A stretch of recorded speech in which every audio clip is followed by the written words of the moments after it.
Hello, everyone, and welcome to our webinar today entitled Walmart Profitability and Growth in Uncertain Times. I'm your host, Scott Benedict. And to say that we live in unpredictable times right now is likely a bit of an understatement, as tariffs and trade policy, sourcing strategies, supply chain challenges, and more are just some of the challenges that consumer brands face managing their business, not only with Walmart and Sam's Club, but with other retailers as well. Now, one of the firms that is really helping brand suppliers recover lost revenue, stay in compliance, and take control of their bottom line in a world where operational complexity is growing faster than ever is our friends at Vendormint. Vendormint is staffed with a team of experts in deduction recovery and compliance solutions that help consumer brands recover lost revenue and stay in compliance most effectively. And their Chief Operating Officer, Dallas Counts, joins me today. Dallas, hello and welcome. Scott, I appreciate you having me here and having us on. You Excited to get bet. into some of the content that you've designed for us today. You bet. We should probably start with a bit of an introduction about who is Vendormint and what do you guys do? And I can't think of anybody better to kind of set up our whole conversation today than you and talk a little bit about the inspiration behind the company and what it is that you guys do and what opportunity you saw out there in the marketplace. Yeah, great question. So I'll go ahead and dive in, tell a little bit about my background about Vendormint. First and foremost, I myself am a 15-year Walmart vet. I spent 12 of my 15 years at Walmart in merchandising. And so that was where I started to really take an interest in the revenue recovery because it used to affect me as a merchant. And we'll get more and more into that. But I spent 15 years there between operations, merchandising, both at Walmart and Sam's Club, and then also had the opportunity to run an e-commerce team, the entertainment, toys, and seasonal team for the last couple of years of my tenure there. After my Walmart days, I took a role over at a company called Flywheel Digital in the e-commerce space, working very closely with supplier partners, which is where I even more started to learn some of the challenges from their point of view versus the retailer point of view, which was really, really good. And I led their retail partnerships and retail acceleration team. Um, while I was there, I was at a trade show when I happened to run into a gentleman named Max Boren. And Max is our founder and CEO of Vendormint. Um, and we hit it off. We just really hit it off, had great conversation, became very close very fast, built trust very fast. And what I really liked about Max when I first met him is his story.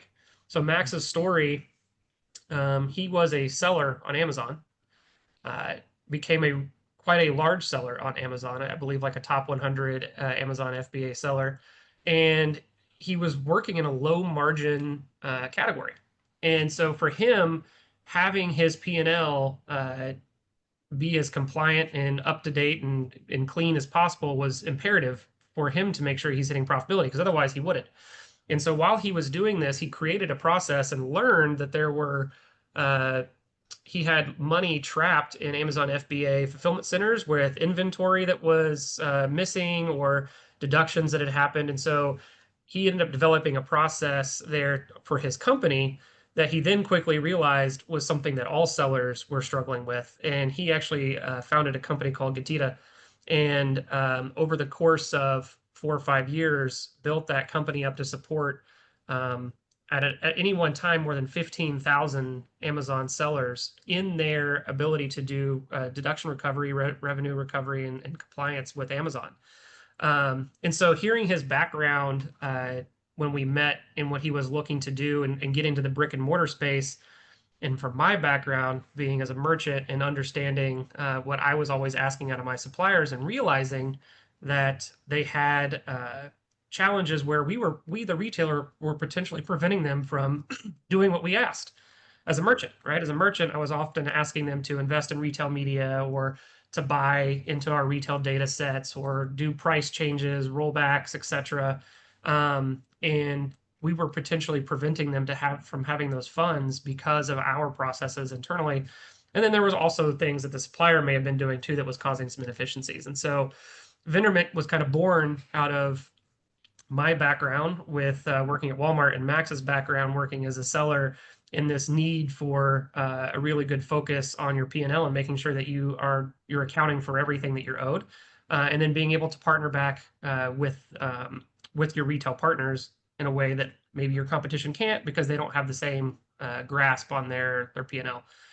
So that's kind of where Vendormint was born, and from there, Max and I started searching for other industry experts so that we could really scale this business. And it makes a lot of sense. And I have to tell you, I have a shared background as former merchants with Walmart, Sam's, and some other retailers in my case, and that making sure that the books between the retailer and the supplier are accurate and that people are paying for things they should, not paying for things that they shouldn't, and allowing them to reinvest in things that grow the business and drive sales is clearly really important. And so I've certainly seen the need for a company like Vendormint, and I'm so excited to hear about the things that you are doing. But I think one of the things that I'd like to do is, first of all, I have some questions I want to pose to you and learn a little bit about how Vendormint views some of these things. But I should mention to our audience that if you've got questions, there is a Q&A link at the bottom of the screen here and throughout our conversation today. If you've got questions, please answer or ask them, and we will get them to them towards the end of our time together. But we want to make sure that you know about that. But Dallas, since I've got the floor, I'll ask the first question. I'm kind of curious your thoughts on some of the tariff policies that are out there that are impacting supplier profitability.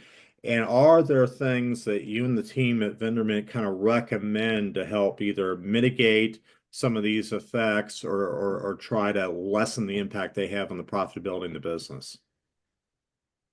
Great question. I feel like we might need a multi-episode series to cover tariff policies and the impact they are having on both retail and suppliers, but I'll try to keep it a little bit high level. As I think about tariff policies, one of the biggest challenges that I've seen with the clients that we work with or people that I know in the industry isn't necessarily the policy itself, it's been the volatility of change.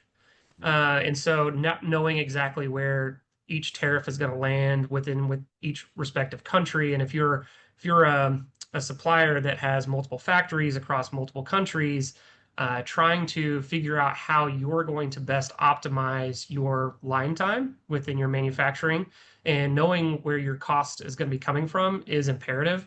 And the current, economic, and I want to get like political, but like the current economic, we've been having a lot of volatility in where we're landing within those tariffs on a country by country basis. New tariffs are constantly being discussed or coming out. And so if you're, a supplier that has manufacturing abroad, being able to try to understand how you do your line time and where you're sourcing from is really complicated. And where you want to do it today versus tomorrow is also very complicated. And there's a risk here too, right, Scott? I might have a factory in China and I might have a factory in Cambodia, and I may say, hey, I want to shift a lot of my line time to Cambodia. But you also potentially risk the relationship with that manufacturer in China, who you may have been doing business with 20 years. And that manufacturer has to maintain line time or they're not going to be profitable. So I think these tariff policies are causing just a lot of turmoil because it's really hard for any of these suppliers to really say what do they want to do. And within that, as a retailer, you're also looking at these policies and you're like, okay, I have other retail competition. How do I ensure that I have the lowest cost of goods? So maybe you're trying to bring inventory in early. Maybe you're trying to source from a different location. Maybe you're exploring domestic sourcing, whatever it may be.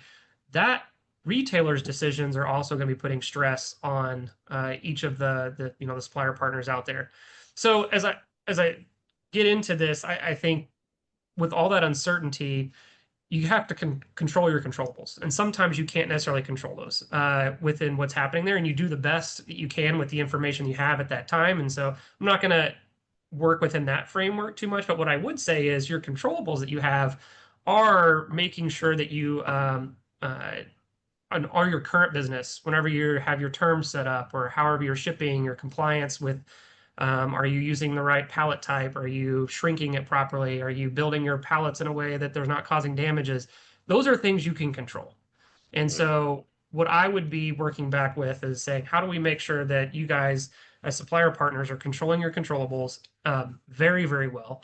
And then also making sure that you're hyper focused on every dollar that goes through your company. So when you do have inventory that you've received and you're shipping it to a retailer, you need to make sure that on each of those POs, invoices, and bill of ladings and PODs that you are capturing and getting credit for everything that you deserve. Right. And then also within your returns processes, making sure that anytime you're getting returns, again, these are your controllables as a supplier to make sure that the retailers are following what they're set out to do. Yeah, and that makes a lot of sense. And it feels like that there are a lot of proactive things that suppliers can do to manage what is an unpredictable market. And I think you kind of mentioned one of them in diversifying perhaps your factory base. But there anything else that in the course of what you and the team do that maybe stand out as proactive steps that suppliers could do to really try to mitigate some of this uncertainty in the environment that we're operating in? Yeah, I mean, mitigating the uncertainty here is going to be making sure that you have the cash flow available to make sure that you can make the strategic decisions you need to make. And so one of the things that we do here at Vendormint is obviously we audit your revenue from the supplier or from the retailer to make sure that you're getting paid what you're owed. And so that's a controllable that you can do today. So like I would push to make sure everybody that is doing business with a retailer today is either doing this internally, working with a partner like us, um, or working with a partner like us, right? So one of those two, to make sure that they have good visibility into what they're owed. I mean, we've got clients that have millions of dollars that are in limbo that they could be using to reinvest back into their business, whether it is to offset that tariff cost, whether it's to continue to try to figure out how to be a partner, right? Because the other big piece within this is retailers are continuing to put more and more pressure on how you are a good partner with that retailer from the supplier base. Scott, when you and I were merchants, when we started, it was pretty easy. Like I, as a merchant back in the day, I asked, give me your lowest possible cost. And that's all I needed. I would manage my mix. I didn't ask for markdowns. I might strategically ask for some rollbacks during key seasons, but Yeah. outside of that, I was doing the investment. I didn't ask for retail media. I wasn't asking you to buy data, and I wasn't asking you to mark down potentially outdated goods or items that are coming off the mod. I wasn't asking for all these new things, and these are all new things that have really popped up. And so the ecosystem the retailers operating within has changed a lot too. You have the Costco's and the Amazons of the world who have redefined membership or have redefined retail by getting into new lines of business like advertising or tech. Maybe they become content creators. You got Amazon with Prime Video, others that are trying to get into these spaces. And so they're trying to figure out how to best manage their P&L. And so within that, it's caused pressure on the suppliers.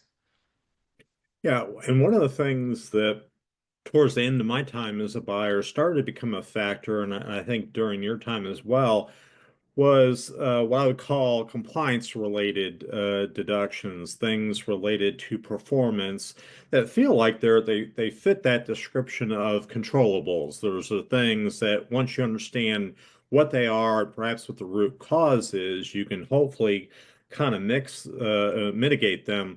And I'm curious, what do you and the team see are perhaps some of the more common compliance related deductions? And are there any kind of best practices or things that you tell all of your clients to watch out for or to really have a thoughtful plan to address? Yeah, great question. And without trying to get too deep, because we could get pretty deep on this, I'll stay a little bit high level, but you can easily get nickel and dimed on a lot of the compliance things. You know, Walmart has OTIF and SQEP. Target's got their own perfect order program that's rolling out. Many of these suppliers are looking for efficiencies. Like they are trying to reduce their cost, and so they're pushing expectations onto the suppliers in order to meet these efficient guardrails that they've created. So, I mean, there's easy things like just the type of pallet that you're shipping on, how you're shrink wrapping, where you're putting your labeling, that all can be avoided and can be worked towards in order to not get those fines. But some of the largest things that we see is in your deductions, you have a couple different types. You have that I'm going to focus on overages and shortages. Uh, when you're looking through those, if you're being invalidly deducted for shortages that weren't real, that can directly impact your on time and full rate, which then can directly impact your fine. And those on time and full rates are a percent, right? So it's percentage based. So they can start to add up pretty quick. So that 3% where you might not should have been charged. So you have a compliance fine and you have the accounting principles to make sure that you're actually tracking your inventory properly and make sure that you're getting that money back. So it's there's a high correlation to when a supplier may be having invalid deductions on shortages and then been getting hit with a lot of OTIF fines, or supply chain fines for not hitting MABDs, et cetera. And so I think that's one that you might be looking at one or the other, but not both together. And so that's one that we see that we like to cover when we're going through and reviewing, your check data to see, yeah, we see all these shortages that are invalid. Now let's go look. Were you also getting hit with fines? Well, that kind of leads to the next question I wanted to ask you, which is what role does Vendormint play in kind of assisting not only with suppliers getting back chargebacks or recovering revenue that maybe they shouldn't have been charged for, but also maybe proactively identifying recurring themes or watchouts on a proactive basis and helping them prevent what would be a legitimate charge from happening going forward. How do you guys work in that area? Yeah, it's a great question. So maybe I'll take a quick step back. Whenever we work with a new client, one of the first things that we do is we do a deep dive audit to understand where have they been. Depending on the retailer, we can go back up to 2 years to review their business and see how is it performing. What do we see as potentially invalid deductions and valid? And a large part of our process, while we focus on invalids and revenue recovery, is also reviewing the valid deductions and trying to understand why are they valid. We've seen all kinds of different things that can lead to valid deductions.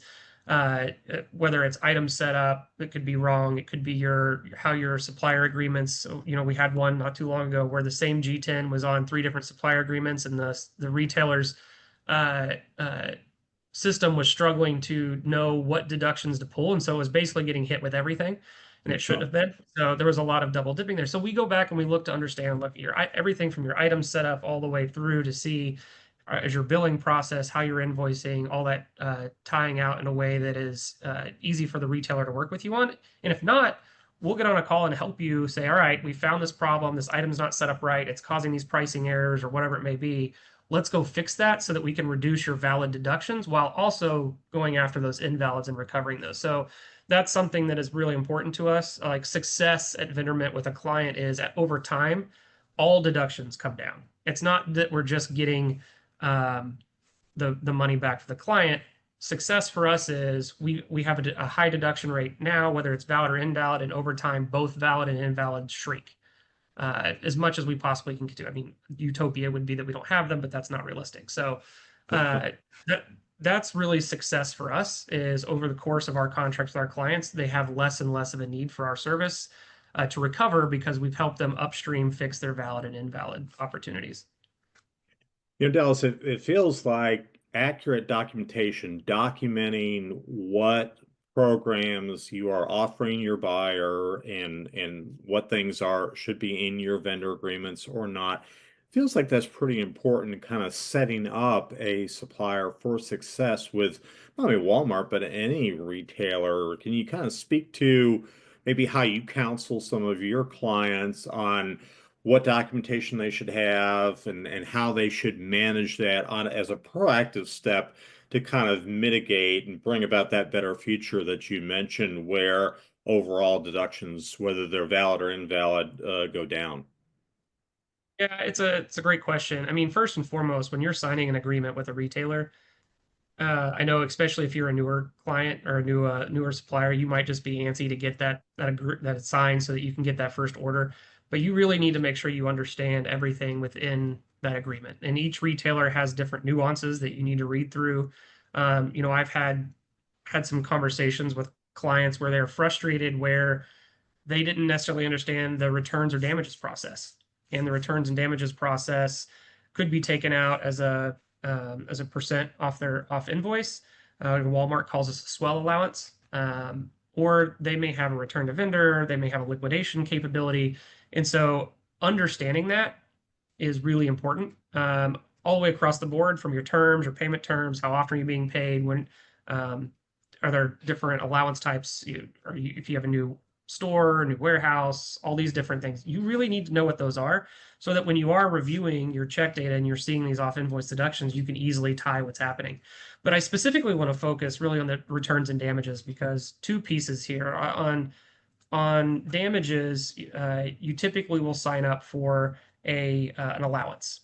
But unless you're really reading that allowance, it says in most agreements that that's not all they're going to take. If your damages exceed that allowance, they're going to come back and ask for more.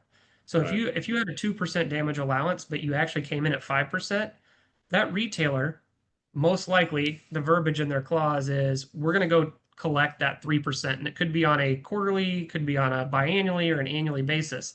And then what they're also likely going to do is they're going to adjust your allowance up. Right. So paying attention to how your contract's set up so that you really know on a day-to-day basis, you should be looking at that damage line. You might not be thinking about it every day, but that ultimately will come back in a big way. But then there's also retail opportunities that we see with retailers and how the operations side of things functions. So how do you truly classify a damage? And so a damage can happen multiple ways. Could be a return, maybe a forklift or something hit the product. There could be a true damage. It showed up. Packaging was messed up. But then there's also operational things that can happen. I'm not going to be overly accusatory here, but it can happen where maybe a new mod came out and this item was no longer on that mod. Well, an overeager store or club manager might be like, "Hey, I have this marked down to zero function, and I can just get rid of this item." Well, that ends up coming back and hitting the supplier on the damage line. And if they're not looking and understanding where those damages are come from, that shouldn't be counted against them and their swell percent. And that could, when that retailer comes back to say, "Hey, you went from 2 to 5%, well, Mhm. why? What were the types of damages that were really going into that?" So really understanding that contract and how these different things work. And then I'll get on returns too for a minute. So returns can spin off a whole lot of different opportunities. But one of the ones I really want to focus on is they're harder to dispute unless you have a good document collection on your side. So when you're getting, depending on the return, it could be a liquidation, et cetera. But if you're getting merchandise returned to you, making sure you have a process to document what's coming back and the condition it's coming back in is going to be really imperative for how good of a job you can go to do to dispute. We have people that, may be selling TVs, they get a return, and what comes back to them is a bike. It's like, okay, well, one of these is not like the other. I probably shouldn't be charged for this bike that I got back when I was supposed to be getting a TV. And then other things within those returns too that I've seen that is frustrating to suppliers is sometimes the retailers will force a liquidation depending on the category, etc. Well, do you understand what's happening with that liquidation? Can it be liquidated back into the US? Does it have to be overseas? What marketplaces can it be liquidated on? Because what I've seen with some of our clients and other people I know in the industry is they may have product that gets liquidated. Guess where it shows up? Amazon 3P, Walmart Marketplace, eBay, Target Marketplace, and they're directly now competing with themselves potentially on this item from an e-com perspective. And so really understanding how your returns, damages, and everything works is really good for the whole ecosystem to avoid unnecessary issues down the road, or to try to fix the future. If you're already in this, how do you, when you go to a new negotiation on your vendor agreement, how do you potentially adjust, if you can, those policies to be more in favor of how you want to operate? I think that makes perfect sense. One of the things that occurred to me was perhaps a more Walmart specific question I wanted to pose with you, and that's related to vendor managed inventory, or VMI. And I'm sure that there are probably impacts on supplier cash flow, and how that method of doing business with a retailer like Walmart impacts how a supplier manages that relationship. And I'm curious, are there any best practices or things that you've seen either during your time with the company or now with Vendormint that maybe you would recommend to suppliers in managing under that kind of a program? Like this is probably another one where we might need like 4 or 5 episodes to really deep dive. I'm gonna do like a high cut slice on just replenishment in general, and inventory in general. So especially right now in a period where you have tariffs, being able to have a really good understanding of what you're expecting from orders, whether you're controlling those orders or whether the retailer is controlling those orders, is imperative.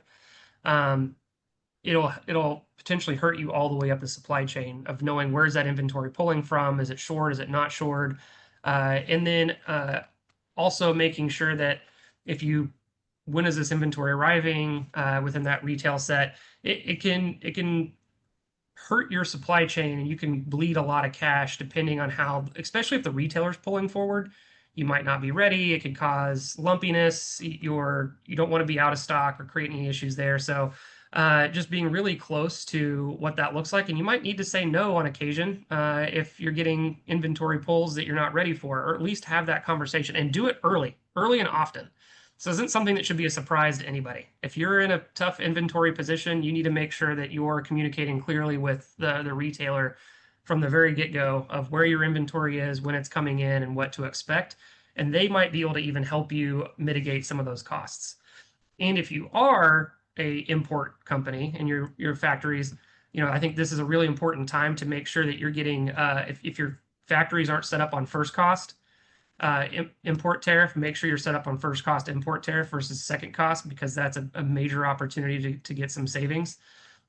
So depending on how your inventory is flowing and where it is going to be really important, and it might be more beneficial for you to shore the inventory versus DI. So there's so many different things to go through in the replenishment strategies to make sure that you're set up for success. Yeah, and to that, we obviously live in times where the access to data, and specifically more real-time data, is greater than ever before, which is wonderful.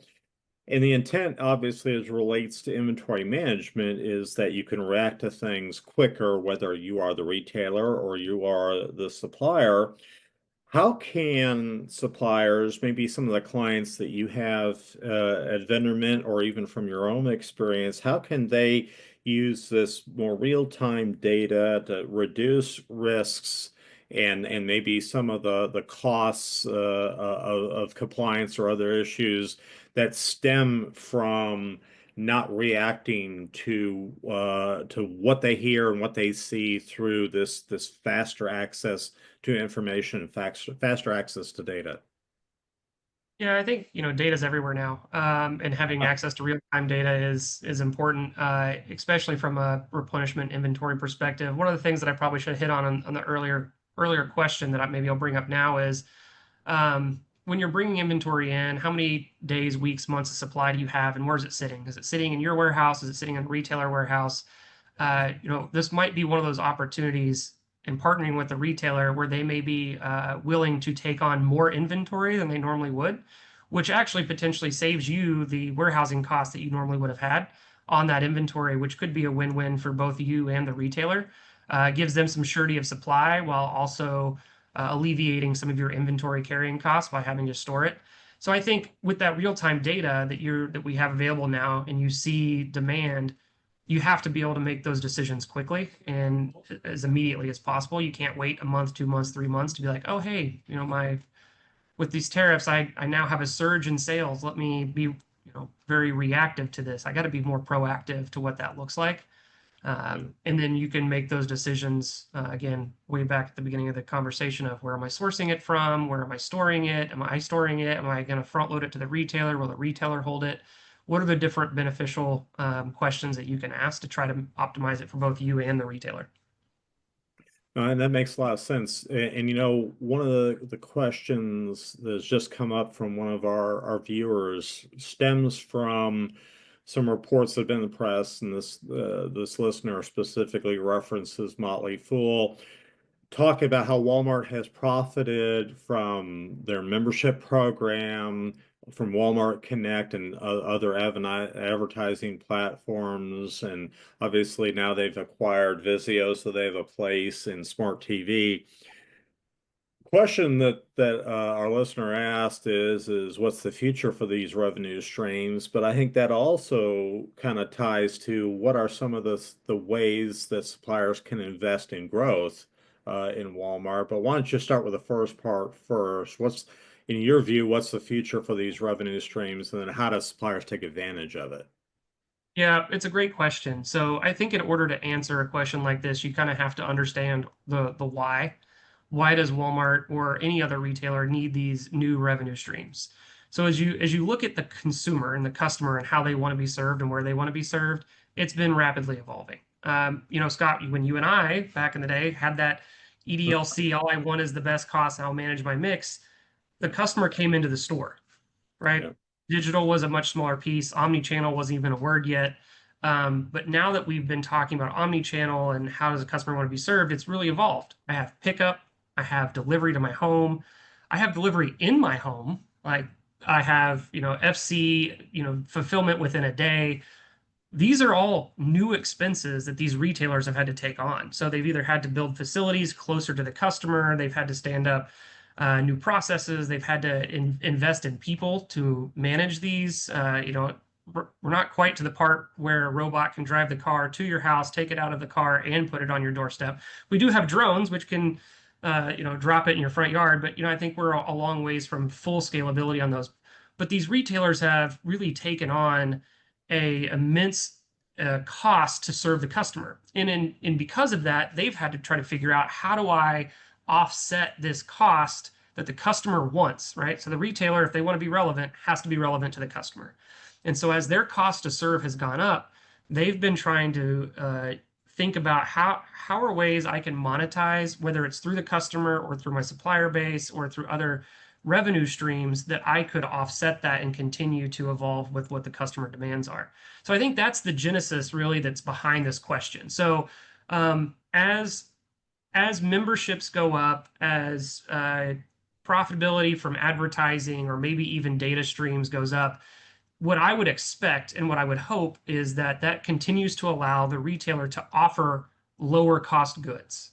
If the goods are inflating while also getting additional revenue, then there's a challenge, right? I think there's this balance. Now you also have the expectations of Wall Street and profitability continue to go up, and we all want stock prices to rise, et cetera. So that yeah. also factors in. But I think the intent really behind these new revenue streams is so that these retailers can evolve with the customers and what the customer's looking for and their convenience. Convenience is so important nowadays.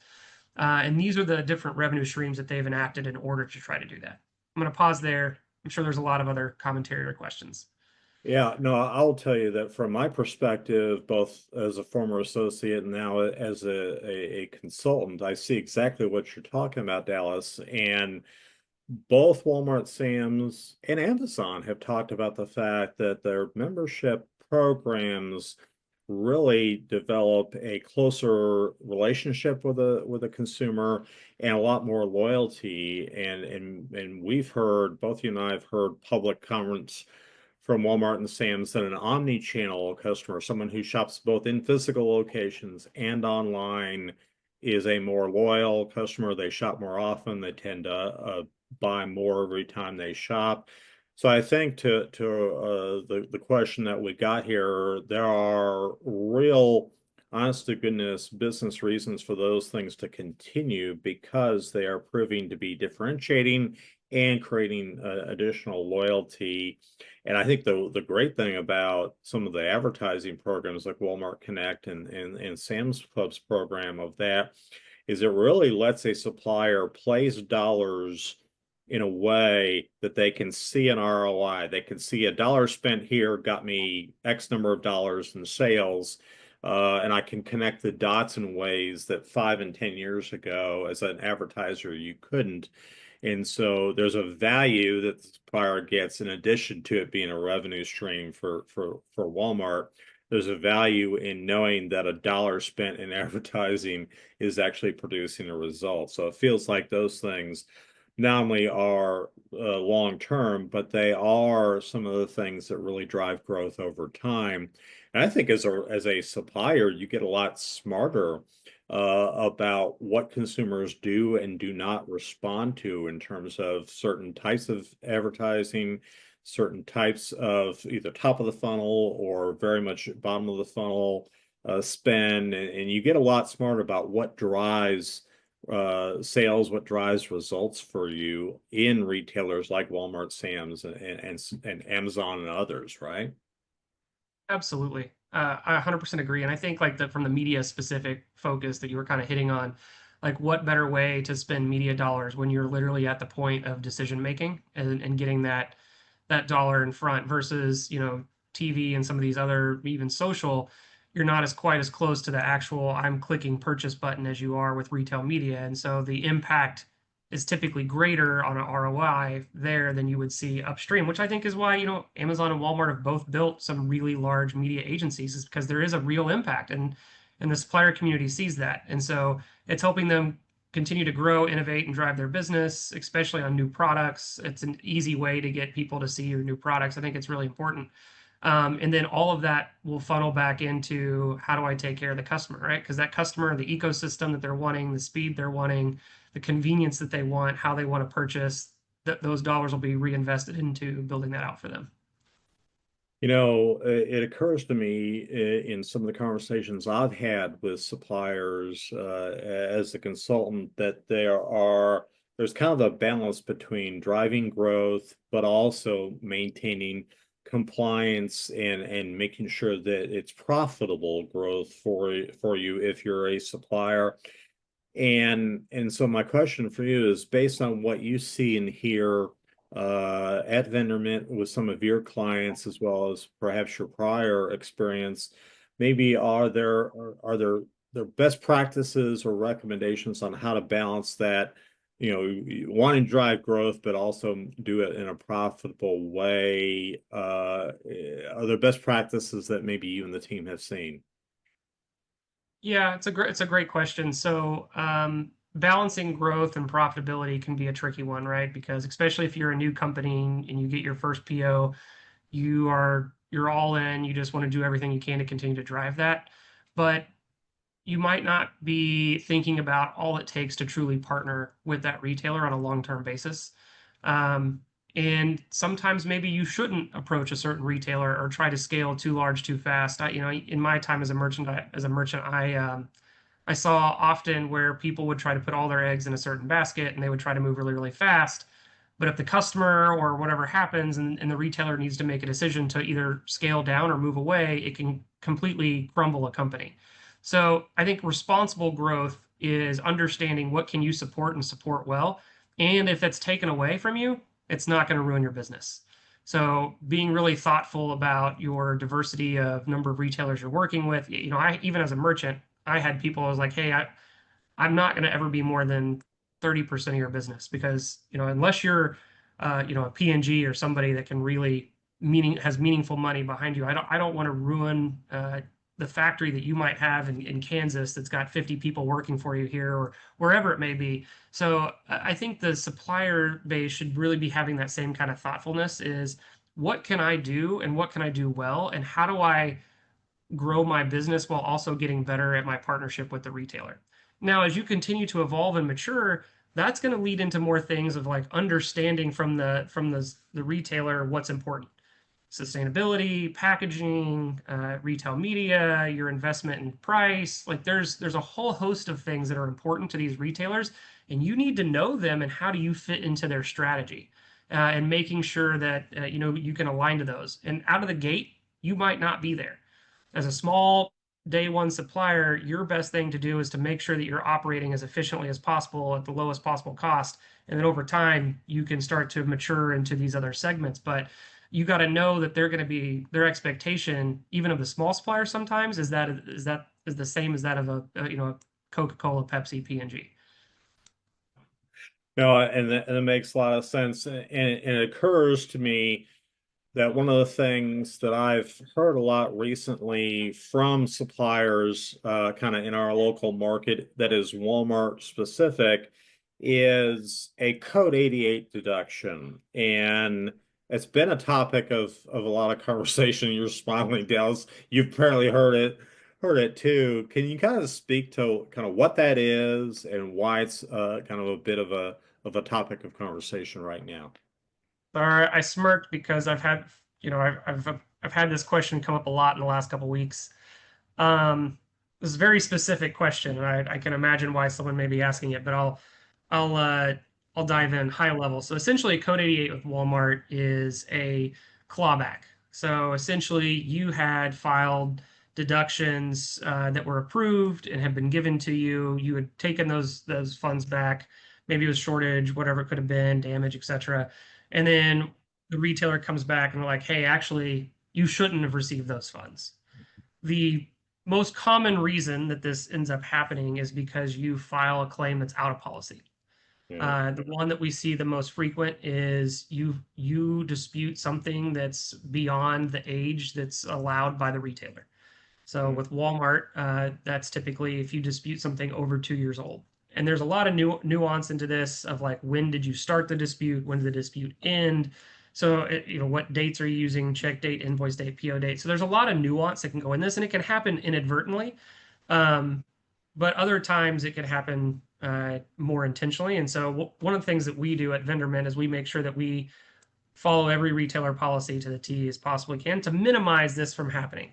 The other thing that you could see this happening in too is that we try to avoid. It's not necessarily Code 88, but it's similar. Is sometimes people invoice in our line of work. So like a Vendormint or a Vendormint type company, another revenue recovery, they may invoice on approval. So dispute's been done, retailer actually puts a status in there, this is approved. But once they approve, there's still a period of time before the repayment happens. So in order for us to minimize even those issues, we don't even invoice until we see the money actually hit the check. So we make sure we follow policy and then we never file anything outside. And then we only invoice once we've seen that the money has cleared in the check data. Because sometimes they'll say approved and then they'll come back and they're like, actually, no, this isn't approved. There's either new information, documentation, or whatever may happen and it may be denied. So, but the Code 88 at a high level is you've reclaimed money through a dispute process that was out of what the retailer deemed out of policy. Most frequently, that is around timing, out of timing, but there are other nuances of which it can happen. No, and that makes a lot of sense. And it sounds like one of the things that you and the team really do is help not only identify those, but try to prevent those things going forward on a little bit of a proactive basis, particularly as you work longer and closer with a client of yours. You can kind of see things coming and help them to prevent them in the first place. Is that fair to say? Yeah, and like selfishly, we do this a lot because in our contract, as being a partner with our clients, if for any reason money is clawed back, we pay back the fee. So we're a commission-based company, so we don't get paid unless we get you money back.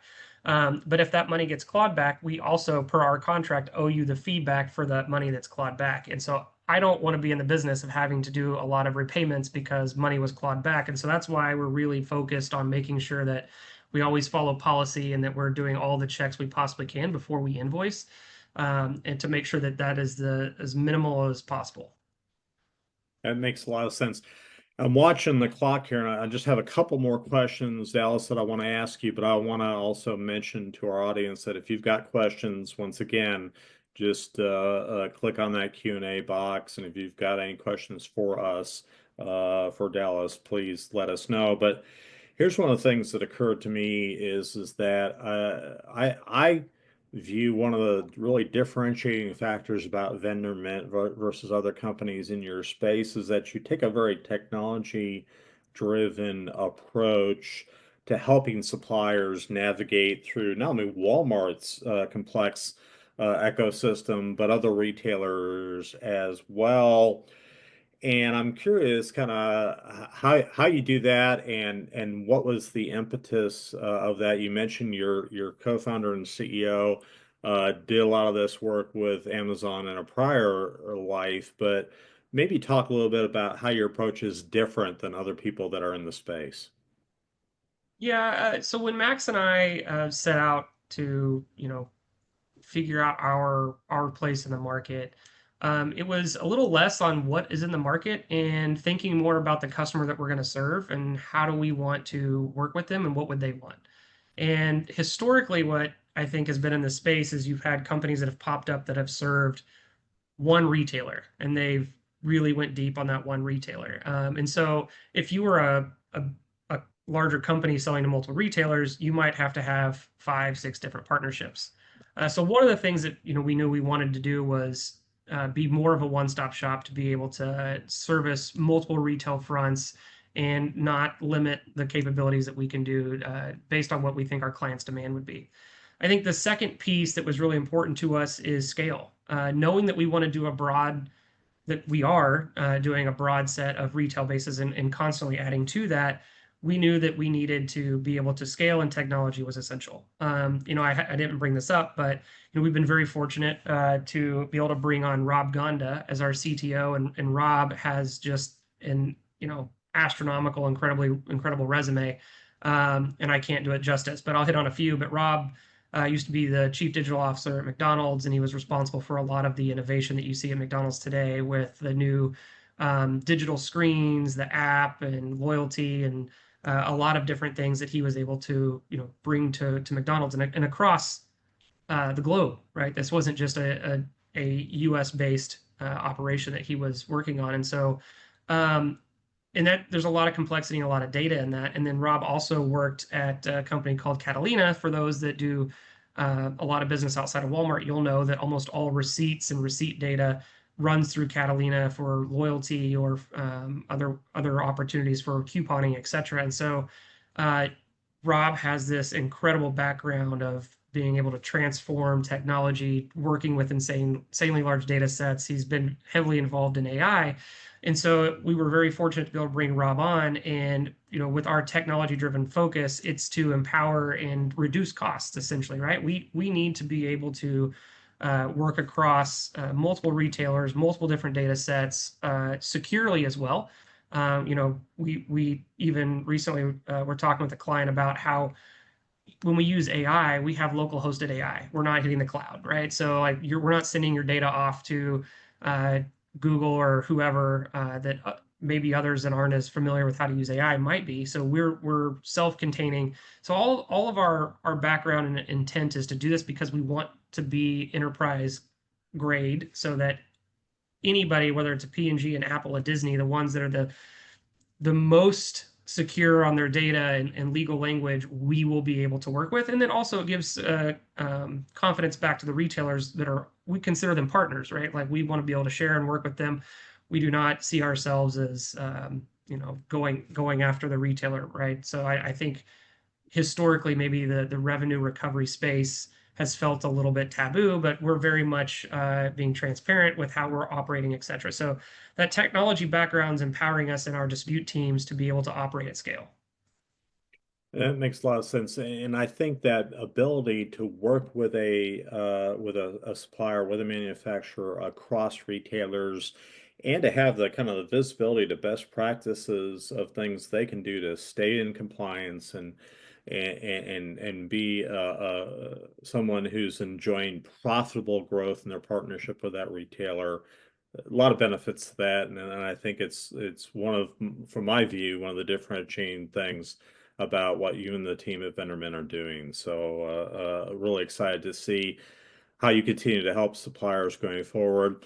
Last question I had for you is, so if someone is watching today and wants to learn more, wants to hear a little bit more about how you can help them, where would you point them to kind of engage you and the team at Vendormint on how you could help them in their business?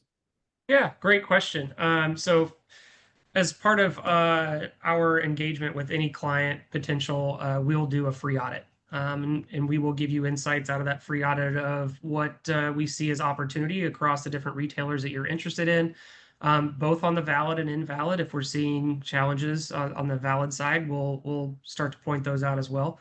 And in order to get started with us, if anybody's actually on the call or listening to this as well, we will have some materials that'll follow out to all attendees. But you can come to our website as well if you're getting the secondhand. Maybe you're not here present. We have a way for you to get available with us. We have two incredible sales associates. We have Greg Poirier, who's out of our New Jersey office, and we also have Christy Coates, who's actually here local in Northwest Arkansas.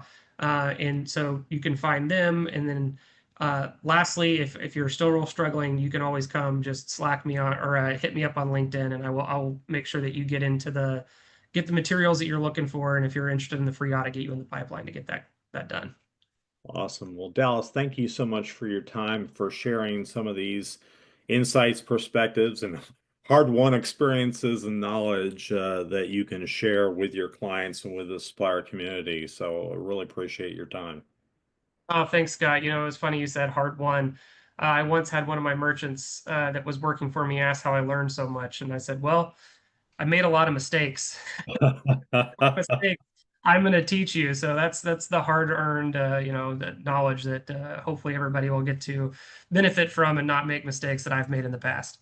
That we'll leave it there, Dallas. Thank you so much to our audience. Thank you for listening and for joining us today. And as Dallas mentioned, you'll be getting some outreach by email from the Vendormint team. And obviously, you can reach out to Dallas or other members of the Vendormint team on their website or on LinkedIn. So, on behalf of the team at Vendormint and Dallas and everybody there, I'm Scott Benedict. Thank you for listening today. Thanks for joining us and have a great day.